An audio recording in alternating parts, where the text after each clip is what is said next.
Welcome to the entry level slash mid level setting up your ancestor table.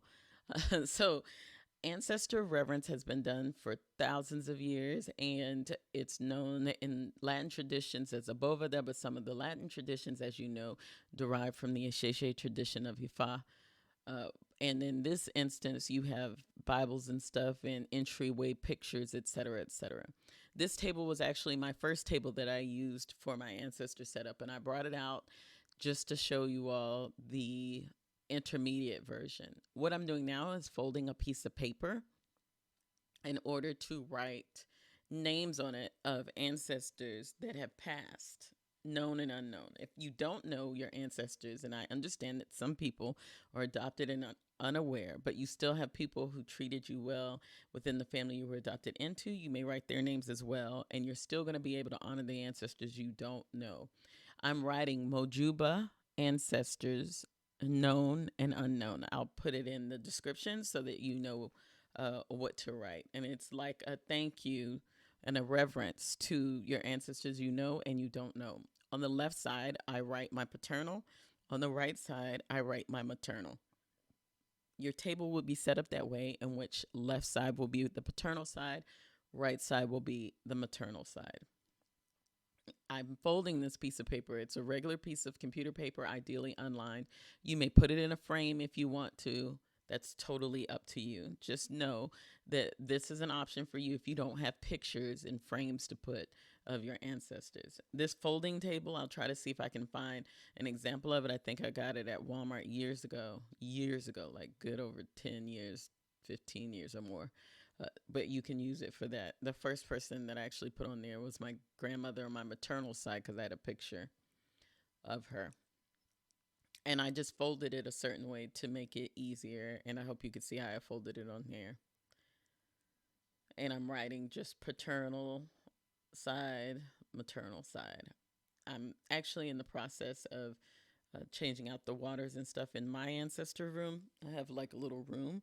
So I'm using this opportunity to teach you all based on a response I got from my TikTok where people were asking more questions, and I did like the entry level version. This is charcoal that you get, and many people use the charcoal when doing hookah, and it's the same kind of discs. I have that in my store too if you want to check it out. And I have the little cauldron. There's also a flat plate version. There are different versions in order for you to be able to burn the frankincense, is what I use. Reason. It's like little rocks. And I also use white copal to cleanse the space. I know people say to use sage, but you have to be careful with using sage because sage gets rid of positive energy as well. So uh, I stopped using sage and use frankincense and white copal to cleanse the space. So that's what you're doing. When you cleanse a space, you just want to cleanse the area of positive thoughts. If you want to say a specific prayer of some sort because your background is a certain background and there's a prayer you say to cleanse your space, yes. But make sure whatever you say and do when you're cleansing your space, it resonates with you, that it comes from your heart place, that it's something endeared to you. The lighter that I'm using, I actually love it because it helps when you have to do candles that start to burn down in the glasses. So I am going to link that as well so that you all are able to use that lighter or something like it within my store. And I'm just cleansing the space in the area. I did this in the little room. Sometimes I do it before I'm going in there, even though, they're in my house, i.e., a special space in my house for my ancestors. I use paper towels, or you can use a white rag that's specifically just for your ancestor area. I keep mine in the room with them, or I bring one down. You see, I showed you Florida water. Florida water is great for cleansing your space in your area. I have links to that too. Everything that you see here, I tried to link it. You can find it on Etsy. You can find it at different botanicas in your area, whatever you need to do. It's used to cleanse a space in an area, and that's what I'm doing. I'm cleansing the items that I'm using. Everything that I use on here, I have cleansed with Florida water.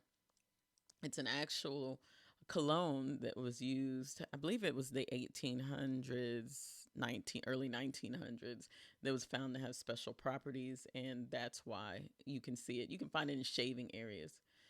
I'm using this white tablecloth. Disregard whatever you saw on the tablecloth. It's only for the example.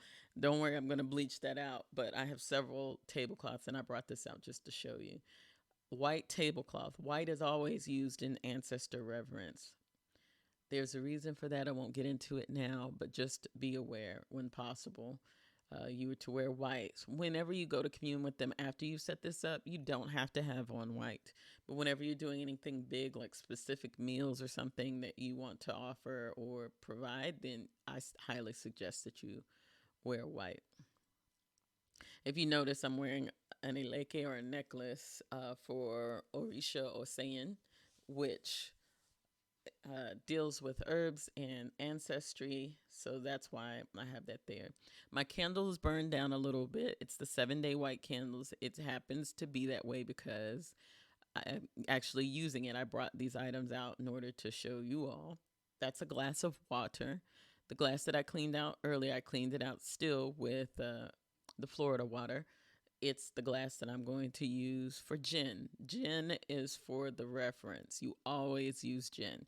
You may add wine or any other alcohol that you know your ancestors liked or drank, or their favorite items, or even candies if you want. You could do whatever you want. And if you add like a Bible or any type of pictures, make sure that the names in the Bible are all people who are deceased, and you don't have any living people.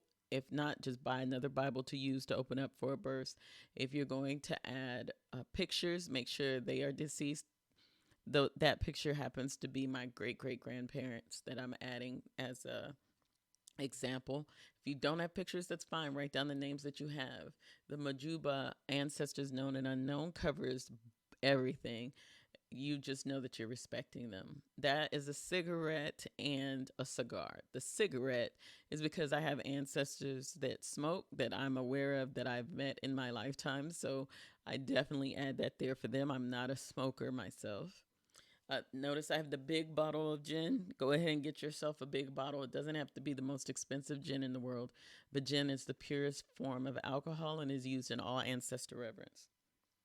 It's also used in any other practices in the Isese tradition of Ifa. I happen to have a cousin that passed away recently that I was fairly close to, and her favorite thing to drink was wine.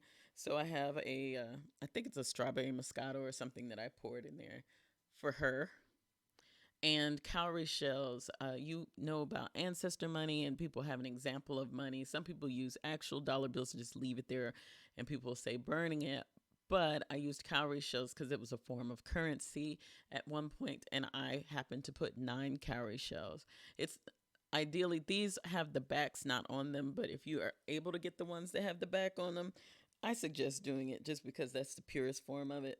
These are, I believe, used for jewelry, but I'm going to make sure that I have those included in the link as well in case you just need cowrie shells that you can use. And then the flowers, fresh flowers, preferably not dark color, like a dark red or something of that nature. It's okay if they're not the dominant version, just as long as you have them. I'm using that cool lighter. I love it because it can get all the way down in there and you charge it in order to be able to use it. So I definitely will have that linked as well, or a version of it linked that you may use. You can keep a plant if you think it's going to survive. You may keep a plant on the table as well.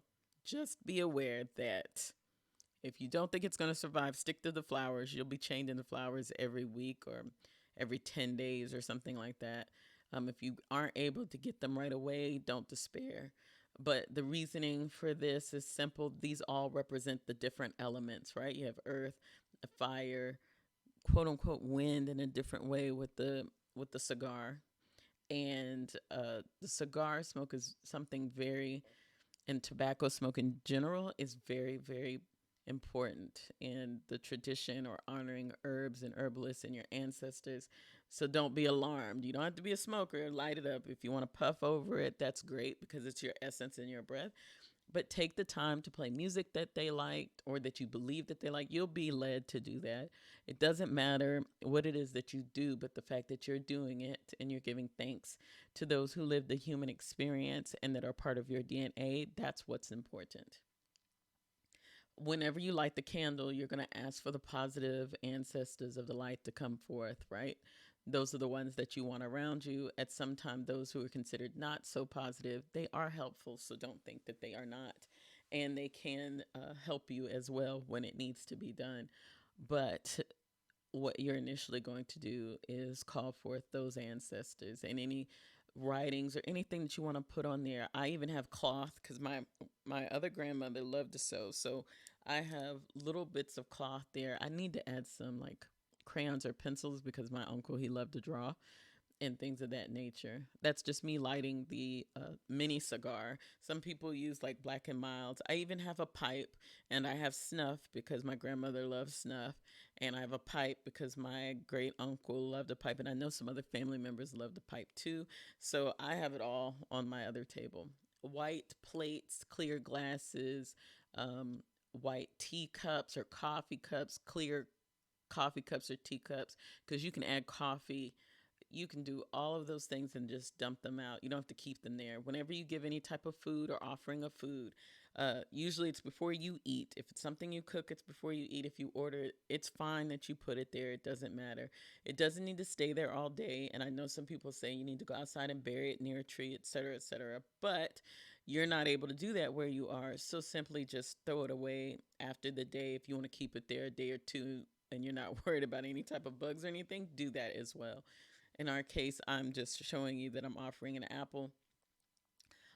We know that they can't really eat the apple. It's the reverence and giving the apple and things that they like that's important. The more advanced version calls for you to use foods that are not salted, that don't have any salt in them, that you cook specifically for them. And maybe I'll do a video on that depending on if you all want to know about that. And it also calls for some other added items. But to get you started, use this area to talk to your ancestors, to thank them, ask for guidance,